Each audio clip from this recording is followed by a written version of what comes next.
এই কারণে মোল্লা করে মৌতের ডর দেখায় লাভ নাই। ছাত্রলীগ ভাই, তোমাদের গুলিতে যদি আমাদের মরণ থাকে তো হয়েই যাবে, মরণ হয়েই যাবে। তবে তোমারও মরণ হবে, তুমি আল্লাহর আদালতে দাঁড়াতে হবে, এটা চিন্তা করে রাখো। তোমারও মৃত্যু হবে।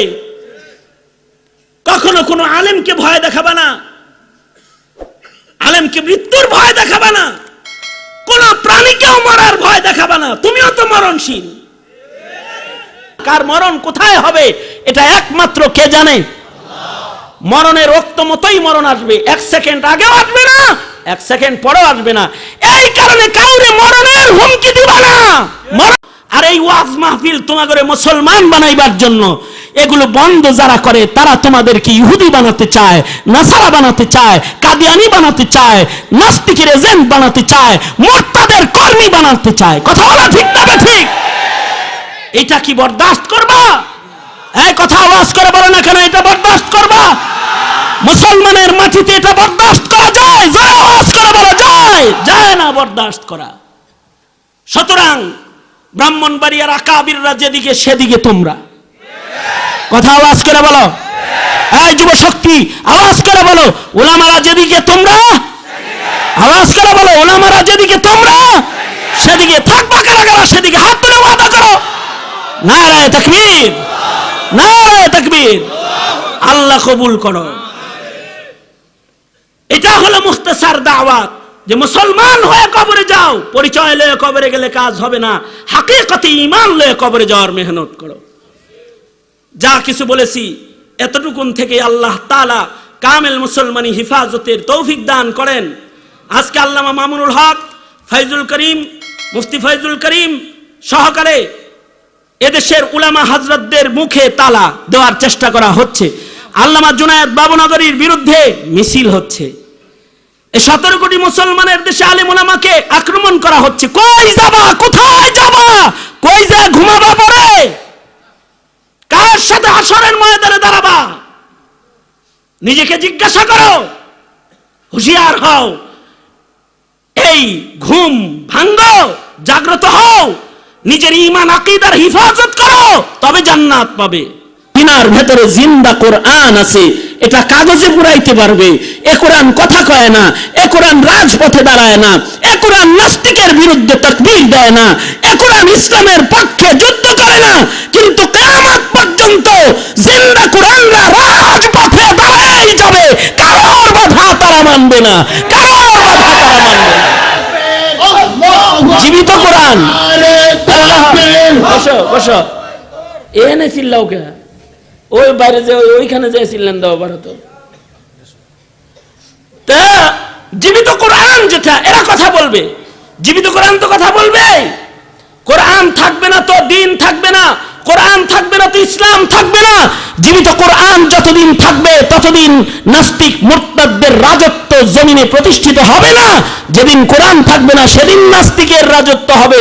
কোরআন থাকতে নাস্তিক মুরতাদ বেঈমানের রাজত্ব জমিনে প্রতিষ্ঠা হবে না, হবে না। জিন্দা কোরআন। উলামাদের চেহারা যেটা, এটা কিন্তু জীবিত কোরআন। এখন তো ফেসবুকের মাধ্যমে আমরা দেখতে পাচ্ছি আলেমদের গায়ে আগুন দিয়ে জ্বালাইতেছে। আলেমদের চেহারার ভেতরে পেশাব করে সেই ছবি ফেসবুকে পোস্ট করতেছে, অনলাইনে পোস্ট করতেছে। ভাই ও দোস্ত বুজুর্গ, কিছু কিছু জিনিস আছে মনে রাখবে, দেখলেও সব।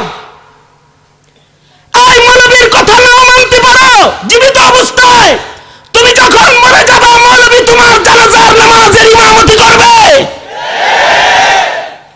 তুমি যদি তাদেরকে প্রকাশ্যে ভালোবাসা দেখাইতে না পারো, হৃদয়ে কোনো কিছু রাখবে না মৌলবীর দিকে। মুহতারাম হাজিরিন, ইমাম মালিক মদিনার বাইরে যায় না। কারণ কি? মদিনায় মরবো যে, মদিনার টান। আল্লাহু আকবার। আজ থেকে যতদিন বেঁচে থাকবেন মদিনার টানে আল্লাহর কাছে কাঁদবেন। মুসলমান হিসেবে মদিনার টান প্রকাশ করা ঈমান। আল্লাহর কাছে দোয়া করবেন, আল্লাহ মদিনায় আমার মরণ দিও, बक़िए मुक़द्दस पे हो मेरी मरक़द, बक़िए मुक़द्दस पे हो मेरी मरक़द, हमेशा रहूं मैं किनारे मदीना, रहे मेरे मस्कन हवाली ये काबा, बने मेरे मदफन दियारे मदीना। এটা আকাবিরদের দোয়া, যে আল্লাহর কাছে দোয়া করবা যে আল্লাহ আপনি আমারে মদিনায় মরণ দিন। কারণ লাভ কি? মদিনায় যদি কারোর মরণ হয় আশা করা যায় মুমিন মদিনায় মারা গেলে তার কবরে আযাব হবে না। কারণ আল্লাহর রাসূলের কবরের খুব কাছে, আল্লাহর রাসূলের কোন উম্মতকে আল্লাহ আগুন দিয়া জ্বালাইবে না, তার হাবিবরে আল্লাহ কষ্ট দিবে না। আশা করা যায় ঈমান সহকারে কেউ যদি মদিনায় দাফন হইতে পারে তাহলে কবরের আযাব তাকে ধরবে না, কবরের আযাব তার হইবে না।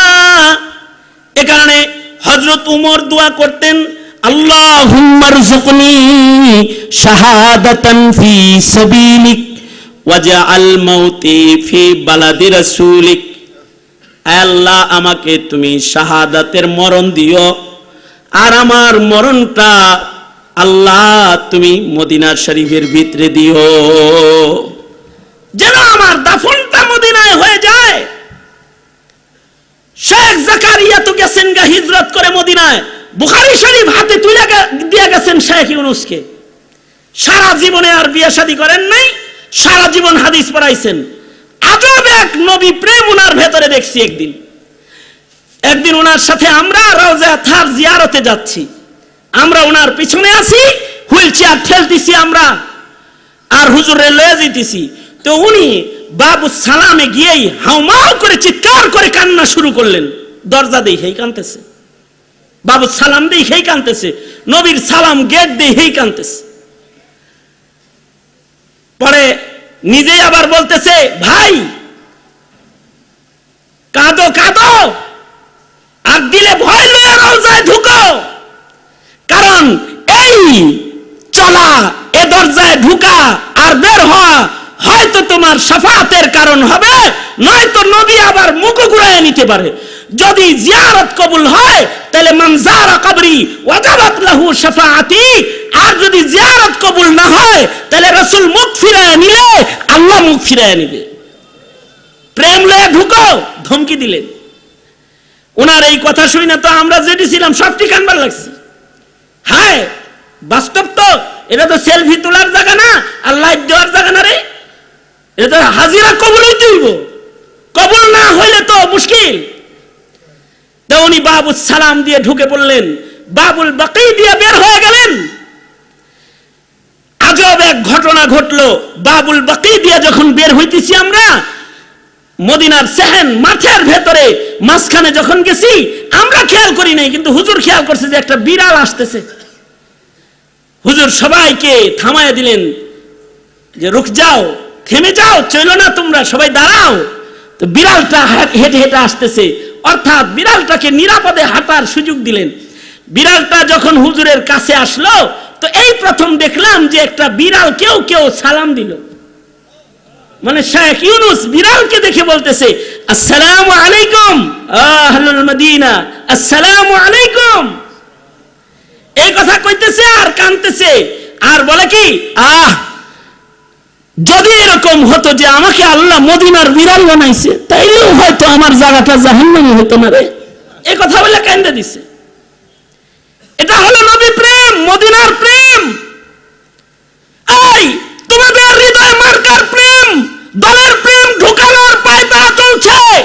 আর যখন ফ্রান্স তোমার রাসূলকে ব্যঙ্গ করেছে, তোমার নবীর ইজ্জত আজমত শানে আক্রমণ করেছে, তোমার নবীর কথাকে ভুলাইয়া দিয়ে তোমাকে নেতার নামের মিছিলে নামায় দেওয়া হয়েছে, মার্কার মিছিলে নামায় দেওয়া হয়েছে, এতটুকুন প্রেম যেন তোমার হৃদয়ে জায়গা না পায় যে তুমি মদিনার প্রেমিক, তুমি তোমার নবীর প্রেমিক।